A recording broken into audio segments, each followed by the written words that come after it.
Grand final, everybody! Cursed Hollow against the Hardos. And I shouldn't take a deep breath like that when I announce the teams, because it immediately starts with me having to cough. Okay, so still a little bit on the downside with fever and everything, but guys, we made it to the grand final, so now we're going through with all of it. Pretty happy, actually. Gotta admit, when I started the tournament cast today, I was pretty sure that I would not have a chance to make it to the grand final and had to abort the cast before that. But now we're here, and after that, I'm gonna go to bed and, yeah, sleep and recover a little bit. Try to beat the fever completely. Best of 3 series right now. Again, if this is the first one that you watch of the entire series, a pretty easy setup. We have in total 10 qualification tournaments where all the players and all the teams can participate in. Open qualifiers, all available. Also, if you want to check it out for yourself, you can sign up with the team too if you want to. And depending on how you perform in those qualification tournaments, you will gather a point for a ranking, for a leaderboard, and at the end of the 10 qualification tournaments, at the end of the season, the top 8 make it into the playoffs. At this point, we have, of course, our first grand final, so the winner of this one is going to gather a fair amount of points here that they're going to get for that ranking, so already a very good shot of qualifying for the playoffs and then playing for the 4,000 euros of prize money that we have in all of this. As my camera just simply decided that it is done for the day and doesn't want to do anything anymore. So, okay. Interesting approach. Camera just said nope. Nope. Didn't have that in a long time. Interesting. But yeah, so camera is back to business and is also working. I mean, again, not quite sure what happened there. But yeah, camera on strike today. Anyways, now that we're back, we have Renella on Brightwing on the first one. And that is Team Ash. So Team Ash, it's actually kind of funny that we have them in the final, because I talked about them in previous matches. They went for some ridiculous team name lately, where they call themselves now... What was it? Guys, I have to actually look this one up, because that one was so ridiculous, I didn't really know what to do with that. They call themselves... Abomination's Soundless Hook. So this is literally a beaten pun over here. It's insane. They try to make Team Ash work somehow, and that's currently how they do that. So Team Ash is still here. Different setup. We still got Morenas in Renella. I mean, again, if you watch the previous Masters Clash, then you definitely know most of the players here. Hardos, obviously. Also, with their old lineup, including a couple of changes. I've been talking about them in the previous matches, but let's go over them again. Chris is out. He's not playing with the Hardos anymore. So they split ways, and instead they are playing with Copenhagen now. Copenhagen replacing Chris. Bad Benny, he couldn't play today, so they're playing with a sub player, and that's Khaldor. And so far they've done really well. I mean, they reached the grand final, so no matter how this one ends, they already lock in a fair amount of points for themselves here. And yeah, let's see if they can go and decide the final in their favor as well. Best of 3 series with Cursed Hollow kicking us off. And at the same time, we have now quite a bit of global action on the red team side, with Brightwing and Falstad being locked in. Blaze. I mean, the picks seem very, very familiar. It's more or less what was played, at least initially, on the side of the Hardos on the last map. So, we'll see. We had Dehaka coming in here to counter the global plays a little bit. At the same time, Sylvanas, Diablo, and Malfurion are now in. Now, to be honest, they picked Dehaka first, so... No, wait. No. It was Dehaka and Sylvanas as their first setup, yeah. So Brightwing and Falstad get countered by Dehaka to have the global here. So they're trying to make sure that at least there's a little bit of a counterbalance, so that the globals are not completely ruining them. And then here in Cursed Hollow, the last 2 picks, Greymane and Garrosh. Okay. Garrosh together with Blaze. We got Falstad and Greymane. Yeah, it's a sweet setup for them. A lot of macro pressure that they have, but also some nice setups for team fights where they can blow up a target within seconds and maybe even go for some isolated plays with Garrosh and a Falstad Gust, for example. Yasuo on the last pick. So let's have a little bit of a look of what exactly we're going to get from Yasuo, who has been murdering in the past couple of games, to round this one out. Li Ming! I was for a moment thinking about maybe they're going to pick Maiev again, and then I looked up to the bans and I was like, yeah, maybe not. That would be quite the trick. So instead we have Li Ming for game number 1, everybody. Cursed Hollow. Let's jump in and check this one out. The Hardos against Team Ash in the grand final of the first qualifier for the XCup Summer. Hardos against Team Ash, game number 1, the grand final. On the left side, we got Hazu on Sylvanas, we got Khaldor on Malfurion, Copenhagen on Dehaka, Yasuo on Li Ming, And Nick is playing Diablo. On the right side of the map, we currently got Morenas on Falstad, Shamzik on Blaze, Nenopy on Greymane, Renella on Brightwing, and Denado on Garrosh. Again, once again, guys, bear with me if this is not really the top level commentary today. I still run a fever and am pretty sick and have a headache. So we made it to the grand final. I'm very happy about that, but I'm not gonna lie, it's a little bit rough right now. And after this, I am definitely gonna hit the bed and take some rest. But either way, we're gonna make it through this one. We have the Gathering Storm on level 1, alright. Not quite what I expected here, but totally okay with that. Down here, it's a trap! Or at least it was a trap, and then they moved in to try and take the tower down. Morena's immediately flying in here. And the Russian-Ukrainian team trying to, of course, take the Hardos down. But so far, the blue team hasn't dropped a single map in this tournament. They've been doing extremely well, especially in the semi-final, where they fell behind twice and then turned it, which was mind-blowing, especially on Cursed Hollow, the second map of the semi-final series, where I still don't really know how exactly that happened. Feel still a little bit bad for the opponent back then. Okay, Yazu nearly down. Nice body blocking from Gul'dan. Also the roots on the ground to make sure that nobody could follow Li Ming to take her down. Well done. Me likey. Taking one for the team here. It's a little bit sad that the Vikings got banned. Of course, Hazu didn't pick them the last time when they had the chance to do that on Cursed Hollow. But after the Masters Clash, all the teams that watched it or played in it are, of course, very much so aware that Hazu is occasionally still going for the Viking pick. That being said, wasn't really a successful strategy for them, but also going up against very, very tough opponents here at the same time. For now, we got Hazu and Gul'dan going for their first camp. The top right play is happening too, as Renella and Nenopy are going for the Bruiser camp here. So it's still an easy setup for both of the teams. Everybody's just making sure that they're not getting ganked anywhere here. Showing that minion who's boss. Trying to lick Blaze, but he's just a little bit too smooth for that. We got level 4 already on the board, and with that we're going to get the Unstable Poison. Also, want to highlight that once more, now that we're in the grand final. If you guys weren't aware of this, but the XCup is sponsored by a Heroes of the Storm fan. A private person, so we're not coming in here with a big corporate sponsor or anything.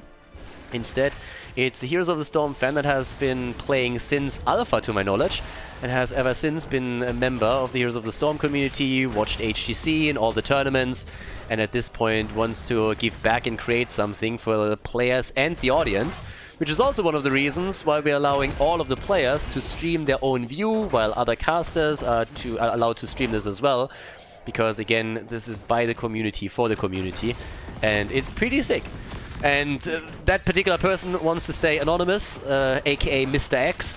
So this is also why this is called the XCup. Very innovative name, I know. But with the XCup Summer, we're kicking the first season off and hopefully gonna head into more of that. But with the first tournament here, we're going to slowly set up that leaderboard, that ranking that I talked about earlier, to see which teams are having the best shot to make it to the playoffs, where we have 4,000 euros of prize money. So yeah, that's gonna be pretty awesome. And the players are already getting ready for it, with Greymane getting flipped straight into the root as Malfurion is laying down the lawn again. The blue team locking in the first objective, and Hazu jumping out after dishing out a little bit more of damage. And Dehaka is still at the bottom of the map with his Dehaka Shakalaka setup right here. Okay, so... Oh, that fight on the other hand came a little bit out of nowhere. They're trying to go for Dibbles, and Nick is the new Lauber. Nick seems to be the new Lauber. As the game starts, Nick goes down. And again, this is already kill number 2, so not 100% true. But we're getting there. Level 7 talents are kicking in for both of them. Right now we got the Oppressor. We also got the Boomerang. Not what you see these days a whole lot, but we got the Gathering Storm on level 1, so we go for the Boomerang. This is, by the way, not the old school Boomerang. I always have to emphasize that. The old school Boomerang got incorporated as a baseline ability for Falstad now, which is why currently Secret Weapon is the go-to talent on level 7 for Falstad players. So this is definitely a bit of an oddity pick that we're seeing from Team Ash in that situation. Level 7 brings us Calamity, of course. And at the bottom right of the map, Nenopy is currently sitting tight here, trying to go for the camp as soon as he can. The tribute is spawning in 10 seconds, so the idea is obviously always to try and get the Siege Giants on the other side of the map. en route, but the timing isn't really working out for them as well as they want to, because the tribute is already up. So those siege giants, they need a little bit more time to do some serious damage. By the time that the tribute is taken, we're very likely going to see the siege giants still not really being in range to do a whole lot of work. So they're going to be defended against one way or another, especially since the Haka is still holding on to the bot lane and isn't even trying to make the play. Red team has now channeled the tribute. Right wing went for it. They tried to get the kill on him. That didn't really work out. But Copenhagen has not only pushed through the lane to take the fort down a couple of hit points, but also the fountain is now gone. Falstad is of course still trying to stack his level 1 talent a bit more. And by now we got 2 kills to 0 still, slightly in experience for Team Ash. And another fight already happening. A lot of brawling going on.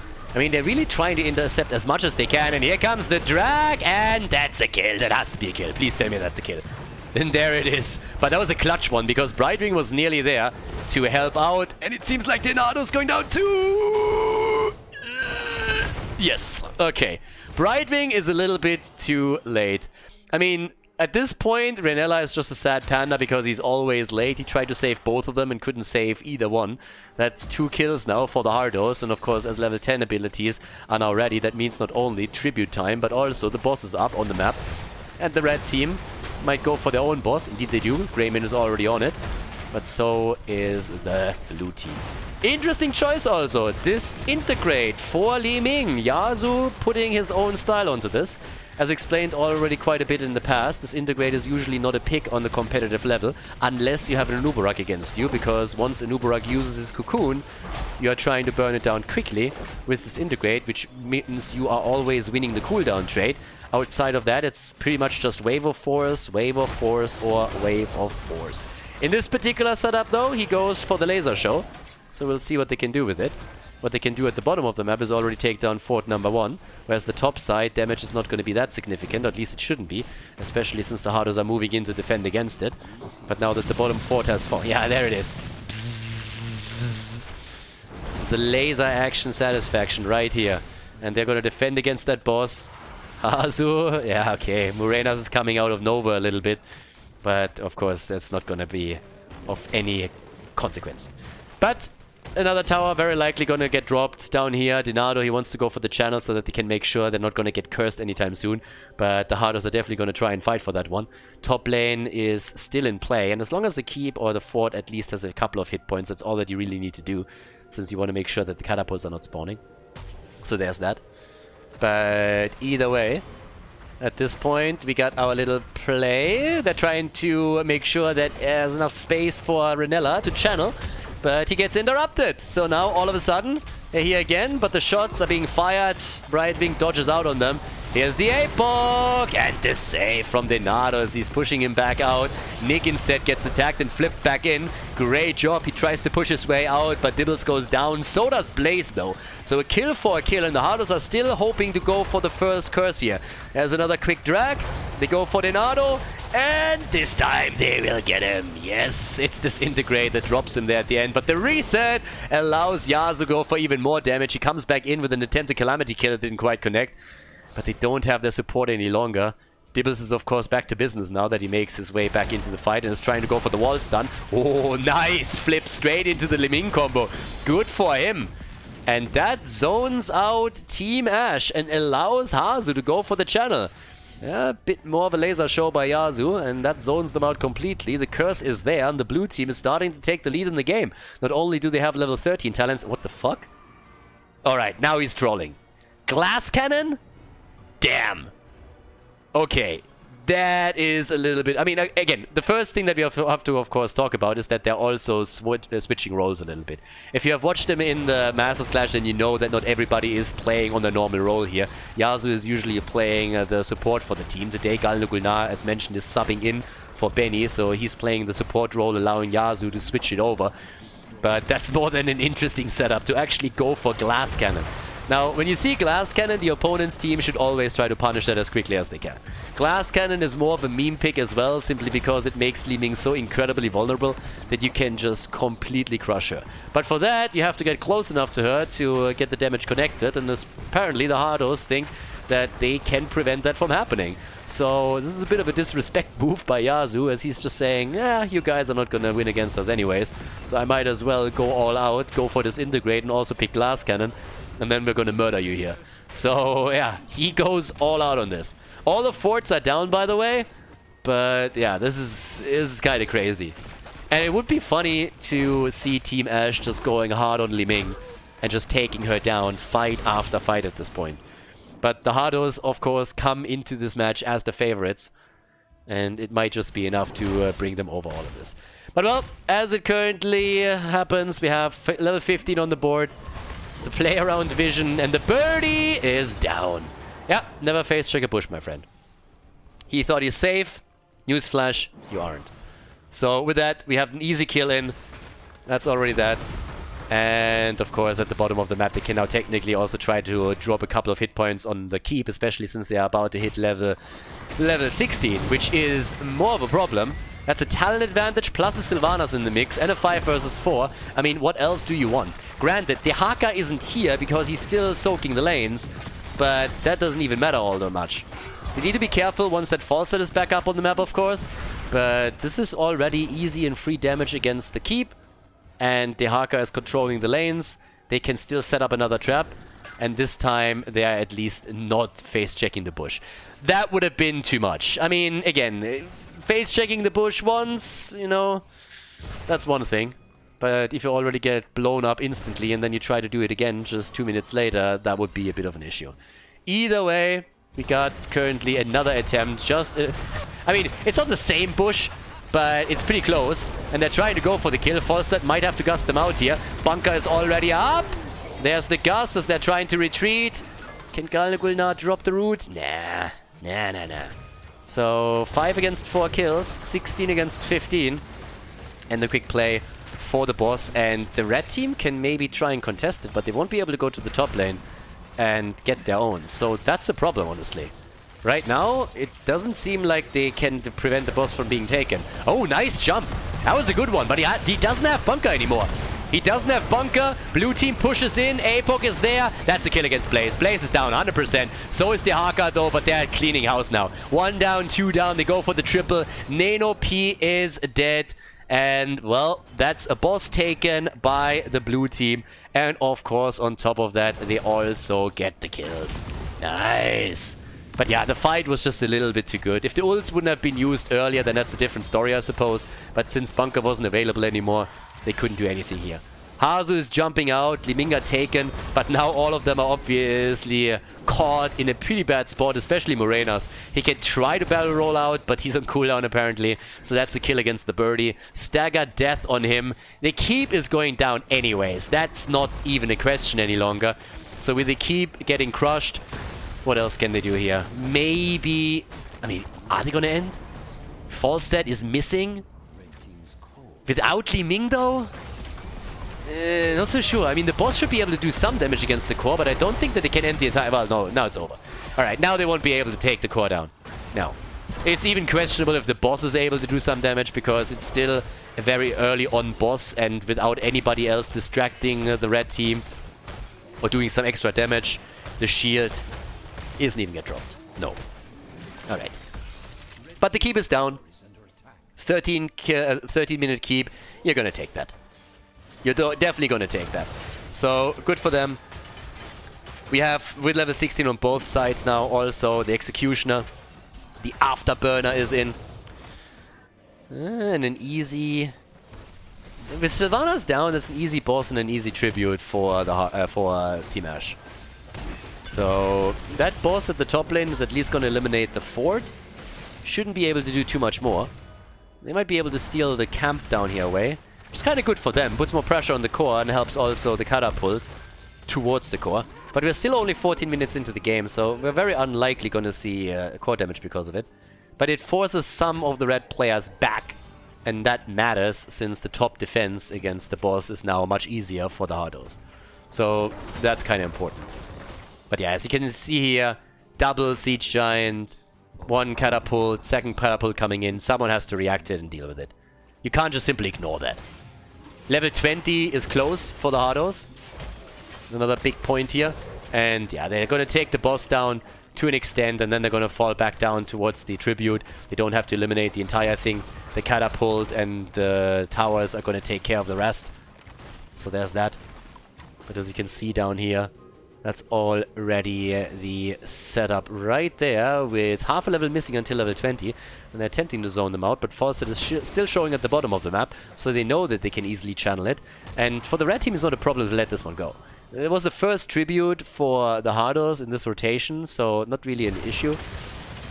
A little bit more wave clear here also from Yasu with this disintegrate. But now that level 20 is kicking in, that's where you are trying to capitalize on the Storm Talons. And of course you have to ask yourself how exactly you're going to do that. Pushing the lanes out is one thing. There's no camps on the map that you can take, so that's a bit of a problem. Means that they can't pressure any camps and maybe steal them away from the opponent either. The bosses are down for another 3 minutes, so there's absolutely no chance of getting that. 2 minutes on the Bruiser camp. Even down here, a minute 30, there's just no way. So it's a little bit of an awkward position for the Hardos to be in, because on the one hand they got level 20, on the other they can't do anything with it. Team Ash is catching up without having to yield the position on the map even. They're just sitting tight, sitting safe in the back, and just wait for the minions and the experience to come to them. And they're gonna be in time for the tribute spawning. And again, they could let this one slide too. If they feel that they don't have the position, that they can't make it in time, they could just say, nah, don't care about it. We give you the second one and we fight for the next. So there's that. But anyways, we have, yeah, with the level 20s now, a lot of face checking going on here. And it should be a freebie. Yeah, Team Ash lets it slide. They're just saying whatever. You're probably already set up somewhere around this. They're just double checking to make sure that nobody is there for an interrupt. But that's 2 tributes against 2 now. And of course, at this point, we are slowly talking about bosses again. This one is up a little bit faster, 20 seconds.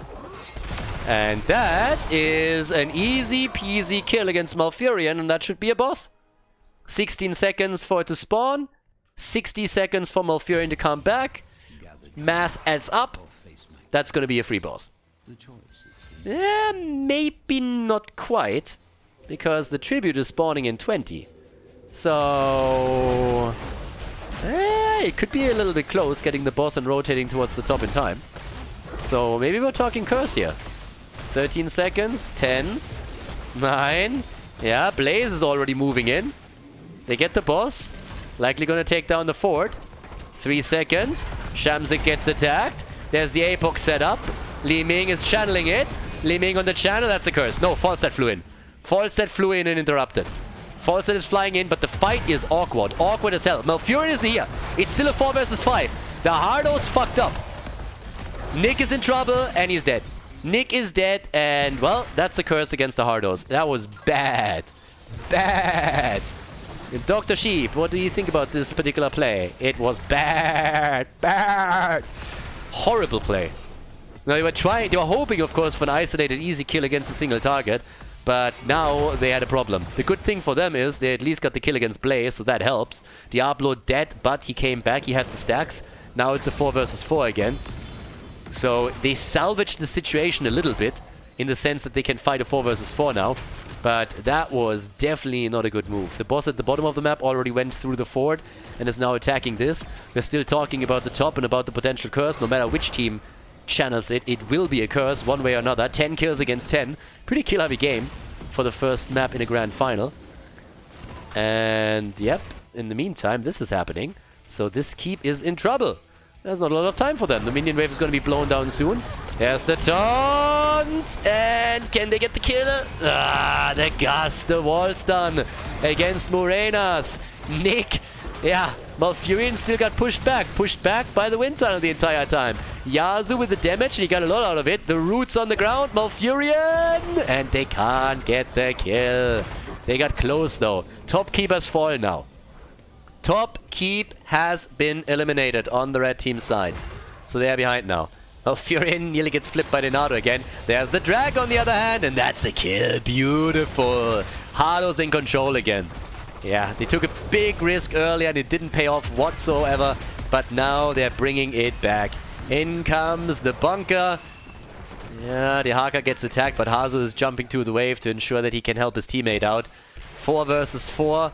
And I don't know, but this is going to push for the core. The catapult is already on it. Someone eventually has to fall back, and they are retreating. That's 2 keeps that are down. The keep at the bottom of the map and the keep at the top are both gone, and now they're going to get cursed. And of course, the move is straight for boss. If you take the boss here 20 minutes in, then this is more or less game. And the red team is in their really shitty position. And this is more or less checkmate. They know that the boss is going to get attacked. They can try to move in, but it's a 5 versus 4 once the Diablo arrives. And if they don't defend their lanes, they're going to lose against the catapults eventually. So, yeah, all about the boss right now. But the Haka dies. Team Ash with a snappy hit, and now they're going to steal the boss away. With a gust. Nicely done. Yeah, that's what you don't want to happen if you are the Hardos. Catapults on the core. It's going to be a little bit of core damage. Yeah, 1%. Yeah, a little bit more than that. 8 in total. 8% on the core. Everything else gets annihilated too. The fight isn't over yet. They're still trying to go for Blaze. Now it's a bit of a back and forth. I mean, this is getting a bit ridiculous, honestly. It's just kill versus kill. Fort versus fort. Boss gets stolen. We have 59,000 damage for Li Ming. 67,000 damage for Greymane, who's been bulleting Diablo the entire time. He's been using Nick for target practice in pretty much every single fight. Keep in the middle of the map, by the way, has still not fallen. So that is the only pillar of the defense that we still have for the red team. Team Ash is obviously looking for aggression now. They're trying to go to the top lane to at least take 1 keep down. And the Haka isn't back yet. It's another 3 seconds. It's a little bit of time to work with. The problem for Team Ash is that their mid keep is also going to be in trouble soon, because that catapult is nearly at it. And 21 minutes into the game, the catapult is likely going to take it down. So yeah, there's the last minion being eliminated, and you can kiss that one goodbye. Unless Falstad flies back super quickly and drops the catapult, this one is gone. And yeah, one more shot, and that is the last keep eliminated. And of course, now catapults are again on the core. Falstad is trying to deal with the top, has to deal with the bottom here as well. And we are looking at Winion territory. We're 22 minutes into the game. Brightwing is helping out, takes the catapult down before anything serious can happen. But the situation still remains the same. The more time in any kind of fight is wasted by the Hardos, Team Ash is going to lose points on the core and lose the game eventually. They're down to 88% already. And it's kind of crazy. So, bosses up in 10 seconds. They're going to make the same play. Why wouldn't they? There's a Siege Giant camp and a catapult pushing the top lane already, with another one coming in. The Haka is going to help to take that wave down, and then he's going to fall back. They can go and try to make the play for the boss again. At this point, they're not even doing that. Instead, it's the red team that will now have to take this one. So, yeah, if they don't take it, they have to at least prevent the opponent from claiming it themselves. And they're setting up some traps here. Next tribute is up, and this time it could be a curse against the Hardos. So everybody's pressuring the lanes again. Yeah, guys, these lanes are going to wreck them. And now all that the Hardos got to do is... Are they going for core? I was expecting them to fall back and go for boss. I think that would have been the smarter tactical play. But yeah, they're forcing the defense from the red team. And now they're just falling back to get position. But apparently they're only going for the tribute. I really thought they would try and make a boss play. Force the lanes back. Make sure that Team Ash has to retreat to defend them. And then use that time window to get the boss. But instead they're going for the tribute. Falstad still has to take care of the top lane and does exactly that. So there's not enough time to go for the boss without the Mighty Gust and maybe even the bunker becoming a problem here. Instead they're trying to go for the kill. Ah, Garrosh again with a beautiful plays here, saving the targets. There's the Gust, and already the birdie low, but Malfurion is dead. Even with his Tranquility already activated, they didn't stand a chance of holding on to him. So we gotta give some credit to Team Ash. They are fighting. I mean, damn. They are doing what they can to still win this game. And maybe they get a kill against Yasuo. What was that? Somebody just fat-fingered his ultimate. Or he thought he had... Did he just think he had Wave of Force? Did that just happen? He thought he had Wave of Force, used it on himself to create a bit more space? I think that's exactly what happened. Even he didn't think that he had that shitty talent. Even he was just like, shit, I have to wave myself out of here. Activates Wave of Force on himself, tries to create some space, and all of a sudden stuns himself with a Disintegrate. Good job. In the meantime, they're trying to go for the backdoor attempt, and guys, while the red team is chasing, that backdoor attempt is still going strong because they're losing way too much ground here. I don't know what to tell you, but this is game. If Falstad can't come back quick enough, this is game. Yep, they just got winioned. They just got winioned. I don't think that Falster can stop that in time. Oh, the gust against the catapult. It's over. It's still over. GG. The Winions take it, and Team Ash is down in the best of 3. Before we head into game number 2, make sure that you subscribe to the channel if you haven't done it yet so you don't miss out on any future content here on Khaldor TV. Okay, game number 2, everybody. We got a 1-0 lead for the Hardos. This is probably the first time in my caster career that I'm sitting here thinking a 2-0 might not be a bad thing. Yeah, I need a break. So, we got Dragonshire as our next map. And first of all, we got the immediate ban on Lulcio. But I gotta say that this was a nice back and forth on the first map, and Team Ash really was close to bringing it back. I mean, they lost to the catapults there at the end, but obviously it's always a little bit funny when that happens and people are going to take the piss out of them a little bit for it. But eventually, this is going to happen if you lose all your keeps. It's just the problem that you're facing one way or another. You're forced into a fight, you have a tough time retreating, your opponent tries to prevent you from hearthstoning, you can't just simply cross the distance, catapults on the core, and you have to push into the middle of the map over and over again for the objective and also to ensure that the opponent doesn't take a boss and ends the game with that. So, while it looks a little bit funny, at the same time it's also understandable why all of that happened. We got Chromie getting banned. We have also Junkrat taken out here in Dragonshire. And I have to admit that I don't even remember when we saw Dragonshire the last time. Yeah. Kind of happy with that. Rexa, the king of Dragonshire, gets banned. Now, I would expect the Falster to be picked here again. Currently, the Birdie is just back in the meta completely. And given the fact that, especially today, but also during the Masters/Finals, we had a lot of Falster. This is another one where you can get a lot of value out of him. You fly to the top lane, you make a 2 versus 1 happen against the opponent's side laner, and can maybe even get a kill when they're fighting on the shrine itself, cut his path of retreat off, and play around that. So, we'll see what they can pull off here. We got a Nuburak, so already an aggressive start in the draft for Team Ash. And, well, what are we getting for the Hardos? What are they playing here? Are we gonna get Nyx Garrosh, for example, again? Blaze and Malfurion. They really like that Malfurion pick, right? I mean, Gul'dan is going full one-trick pony in this tournament. It's Malfurion, Malfurion, Malfurion. Unless the hero is banned out or taken away, it's Malfurion for them. On top of that, we get Blaze for Copenhagen. And on the other side, Leo plus Stukov. Yeah, the good old Anuburak and Stukov combo that we're seeing here. Good for them. Now they need some burst damage, and they can come in with a stun through Anuburak, follow with Stukov and his lurking arm, and then BAM! Blow the target to pieces. I mean, any kind of damage dealer does the trick here, but obviously the more bursty the damage, the better for you. Back in the days, you would run Jaina with this. Jaina has fallen off grace a little bit, even though we saw her played once earlier by Yasuo, with huge success, by the way. There's the Sylvanas ban. Alright. Yeah, Sylvanas can chip in either Mind Control or Wailing Arrow. And after the target's stunned, you don't want to deal with that. Ah, there's a birdie ban. Okay. The chicken is not gonna it's not gonna make it into the game. No Falster for us right now. I'm pretty sure they would have taken it. But what are we getting now from House's team? The most important thing for me is Nick gonna go for Garrosh again? Is he just going all in on the Garrosh hype train? So far it seems a little bit like it. Oh, Imperious. For Nick, main tank, yeah. Honor! Honor! Hanzo in the game. Alright, so Hanzo and Imperious. A lot of stuns there. Imperious with also a lot more damage potential, of course, compared to any other frontliner that they could go for. As for example, Garrosh himself. It's kind of nice that Imperious is back again. I missed him a little bit, I gotta admit. Li Ming for Morenas, okay. And Nano P with Tychus. I kind of expected Nano P to play Li Ming. I mean, I know that Morenas plays in too, but still, maybe they were going to see a swap, but that wouldn't make a whole lot of sense considering that it was the two of them they were picking just now. But Nano P's Li Ming is nothing to frown upon, but apparently they want to have Morenas on it this time.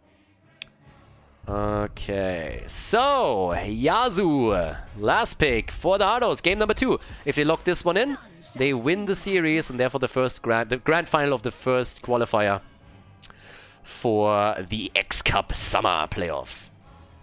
Maiev as the last pick. Once again, aggressive setup for them as well. Dragonshire, ladies and gentlemen, let's go. Game number 2 and the first match point for the Hardos as they have an opportunity here in Dragonshire to lock in a 2-0 victory over Team Ash and decide the first qualifier in their favor. Now, again, you don't qualify directly if you win one of the qualifiers. It's all about gathering points for a ranking. Those points get accumulated across all the qualifiers, and at the end of the regular season, the top 8 within the leaderboard will advance to the playoffs, where the teams will play for 4,000 euros of prize money. On the left side, we got Hazu on Hanzo, we got Gunnar, Galgulna on Malfurion, Nick on Imperius, Yazu on Maiev, and Copenhagen on Blaze, with the red team playing Renella on Stukov, Nenopi on Liming. Yeah, they switched exactly as mentioned. Shamsik on Leo, Morenas and Tychus, and Denado is playing a Nubarak. A little bit of an odd one, honestly. So, I'm not quite sure why exactly Nenopi locked in Tychus and why Morenas locked in Li Ming, because both of them picked at the same time, so they swapped after that. Get wrecked. That was brutal. That one hurt, and that was a statement right as we headed into game number 1. And they're going to try to intercept even more here now. Denado gets stunned, and he's dead. Oh my god, that is not a good start. It started with this particular move right here. The double stun in the middle, followed by a very, very quick hit and a kill. Yeah, beautiful setup, both dying. And now we have 3 kills to 0. And this is just beautiful for the Hardos as they are setting themselves apart. They're already ahead by nearly a level. And that is just disgusting. I mean, damn. They're not fucking around here, are they now? Pursuit of Vengeance is in. We got the Consuming Flame on level 1. The Neural Stim Pack on our boy Blaze. So no new habits for him. Can't teach an old dog new tricks. Copenhagen, Shamsi, I mean, they're just going for the minions here. So not trying to take each other down. It's just all about minions. That's how you make the play usually. By now we have also the pressure in the middle, at the bottom of the map. Everybody is just still trying to get some more kills through. For the red team, it's of course absolutely crucial to use an Uberak to set some of these kill comps up, because if this game continues at pace, they are going to be in for an absolute slapdown.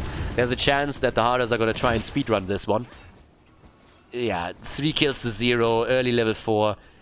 We got the Bigger They Are in, and also the Triumvirate, plus Neil Peasants are in play. At the top of the map, Shamsik, he's defending, but it also gives control over the shrine to Copenhagen. And they're getting the Dragon Knight. They're locking it in the middle of the map. They're zoning the rest of the team out. The attempt to get the control over the bottom shrine didn't work out for them. So now it's just time to use Dragon's Breath as much as they can here. Early Dragon Knights don't really have a whole lot of hit points, so what you're trying to do is to keep them alive for as long as possible and just use the Dragon's Breath over and over and over and over again to get those structures taken down. So that's exactly what he's doing. Just staying outside of the range, and whenever the cooldown's ready, you just go for it. And that's what he needs to do here. So he already forces the reaction in the middle while the rest of the team has been attacking the bottom. But that's exactly what we're talking about. And Galgulna goes down. Nice kill. Bit of an ass kicking for Morenas here.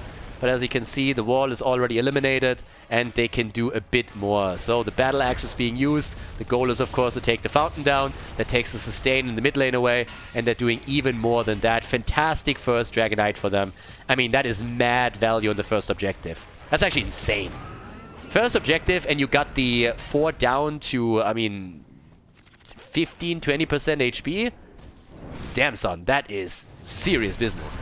Yazu jumping back out, prepping it for the rest of the team. They have a level 7 talent advantage, and they're trying to use it here. Malfurion is back and is helping out immediately. That also means that the fort in the middle is getting attacked by minions once again, and this might just be the end of the first fort of the game. At least if Yazu can get a bit of damage in. 1 slap, and bam, there it is. First fort is down, and we are not even 4 minutes into the game. That is insane. Absolutely insane. Now, the gap in experience got closed at least a little bit. But the structures on the map, that's a different story. That makes it much harder to contest the dragon statue in the middle when your opponent has a double control on the shrines. So fantastic opening for the Hardos. Looking really, really good here. in this first qualifier. Now, to be fair, there's a lot of teams that haven't signed up for the first qualifier just yet. And I expect that most of the other teams will I mean, some of them, again, will reform a little bit, will add new players to their roster and change. So I expect that next week, when we have the second qualifier on Wednesday or the third qualifier on Sunday, that we're slowly going to see some of the other teams also sign up for this. But the Hardos are starting things off very well here. The Hardos and Team Ash. Both of them will receive a fair amount of points for the leaderboards. That's already a good opening. At the end of the day, we don't really expect teams to participate in every single qualifier. It's a pick or choose situation. But depending on the time that you have, you can go for the qualifier, but you don't have to. And, well, we'll see what they can pull off here. But for now, what we have is Murenas and the boys defending the bot lane, and especially the bottom fountain after they lost the one in the middle. They want to at least hold on to the fountain on the auxiliary lanes. If you don't manage to do that, then you are gonna be in real trouble whenever the objective comes up and you're trying to take any extended fights where your opponent might just simply go for an easy pick. So in the meantime, we have now a double control. And he's not really going for it. He expects there's also, of course, a bit of a trap. But level 10 abilities are now ready, and they could make the play for the second Dragonite. To be honest, they should get it. Now, they're already down at the bottom of the map here. When the channel is ready, they have it. Dragonite number 2 is in. It had to happen. I mean, the chances of Team Ash delaying this long enough were pretty slim to begin with, considering that heroic abilities were ready.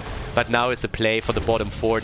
And the more structures they lose, the worse the situation, of course, gets, simply because losing your point of retreat, your safety point, and also losing those fountains that help you to go into the fights with topped up health, it's just a big problem. Li Ming and Ubarak, they got their ults now. Li Ming with a wave of force here. No trollolololol on him.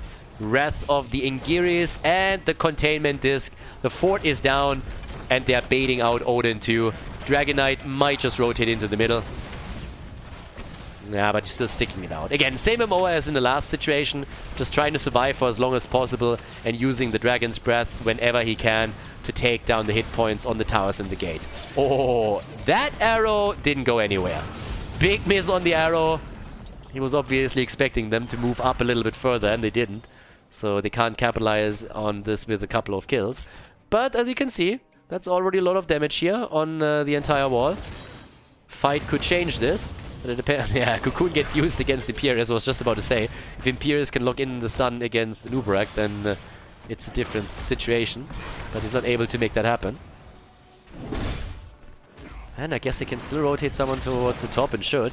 But with 2 forts now gone, it's not going to get easier for the red team. But there's the Entomb. Bunker is already in play, though. Bunker is already in play. And Leo. Yeah, Shamzik activates the trade value on his hero. And in the back line, Yasu was hoping to follow up with another tether and a few more kill opportunities for his teammates. But now that they got Leo down and a 5 versus 4 going for themselves, they're also closing in on level 13 talents. And that alone would help them to control the entire map. But there's not really a whole lot to grab. Even the camp on the right side is still on a 43-second cooldown. So the only thing they can take is their own Bruiser camp, which is what they're doing here. And up at the top, Shamzik is already back to business. Alright, there we go. What else are we gonna get? Following up on another one. The disc is in! And there's the stun, there's the root, and he gets out. They miscalculated those stuns a little bit. But the arrow's on point this time and leads to an immediate kill. And they're going to get a follow-up. Leo is down too, and all of a sudden they're looking at a great setup which might enable them to take the top fort down too, or at least get them a little bit lower. Already Odin being used as they're trying to get a bit closer on all of this, but yeah, it ain't happening. Nano P is low. Leo is providing vision. Team? Yasu? Yeah, he needs to get the hell out of there. But Blaze is already at the bottom of the map, and you can see where this is going, because that's likely going to be another Dragonite. Can they create a little bit of space? There's the Wrath. The delivery system is in. And in the meantime, on the right side, Tychus got destroyed. So Tychus is down. Hazu. Nobody wants the Dragonite. Yeah, Yasu wants the Dragonite. No, Nick wants the Dragonite. Who doesn't want to be a big-ass Dragonite with a battle axe? I was about to say shield and a battle axe. But the Dragonite doesn't need a shield. He's indestructible anyways. Just needs the battle axe for more damage. More damage, more better. So, at this point, you would really believe that Dragonite is a special ability for the Hardos. But, yep. There we have it. 7 kills to 1. And guys, they are looking at a 3-level lead now. 3-level lead. Are you kidding me? Yeah, they're dominating here. Team Ash had some great moments on the first map, but here it just seems like they can't get a foothold in this game. Now, of course, that can always change. Once that we're talking about even talents in a different situation, but I'm a bit afraid that we're going to get level 16 talents just a second after 13 is finally on board for Team Ash. So, they are going for a keep. We are 10 minutes into the game and we're talking keep here. And they might get this one. Yeah, it's a little bit nuts. But there's level 13 and level 16 is there too. So yeah, they are gonna poke that keep down. There is no way they're gonna let this one slide. The team fight is the only chance that Team Ash has to save the keep. They're committing. The arrow missing brutally again. Hazu a little bit drunk today. I don't know. Like the third one or so that he's missing completely. But Blaze is locking in his stuns quite reliably. And with a slappity slap slap from Stukov, they're saving the day, but the keeper has already fallen. And that's of course bad news. I mean, they already had plenty of that, but it's even more bad news. So with that, we got 27,000 damage now for Li Ming, 33,000 for Hanzo. Might not hit his arrow, but hits the damage regardless. 24,000 for Maiev. And, well, the only one that hasn't died on the red team side is Nenopi Li Ming. The only survivor over here. Malfurion got murdered. So, either way... Ooh, that's a big push. Yeah, someone wants to grab that, I suppose. Apparently not. It's a trap! And they're trying to go for Blaze again. Containment disc. Denardo! Ugh. Yeah, dead Nardo is more like it. I mean, the only reason why you would move to the bottom of the map is because you want to end the game. They're 11 minutes into this with a 3-level lead, and they're like, you know what? Let's just finish this shit. We have 2 camps pushing, we have a catapult coming up too, and Ubarak is dead. Let's just wreck them. Let's make this a speed run. Maybe one of the boys has a hot day today. So he's like, guys, I really have to go. I really gotta go. She likes me, I know it. Our reservation is at 6 o'clock. 7 minutes. We have to. And they're taking it. That's game, everybody. That's game. The Hardos, they win the first qualifier for the XCup Summer Playoffs. They take down Team Ash with a 2-0 victory. Incredible performance by them today. Congratulations, the Hardos, with a big win in the grand final.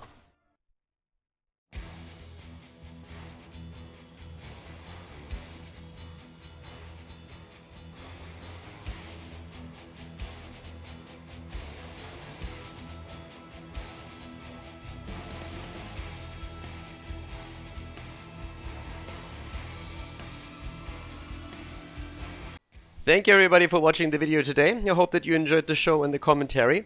And keep in mind that the spoiler protection that is going to run for the rest of the video is made possible by all the support on patreon.com. So guys, if you want to support my work, if you want to help me start new projects and keep the spoiler protection in place, please consider heading over to patreon.com/Khaldor. There's also a link in the YouTube description, and check that out. Thanks in advance, and see you guys next time with more esports coverage here on Khaldor TV. Have a great day.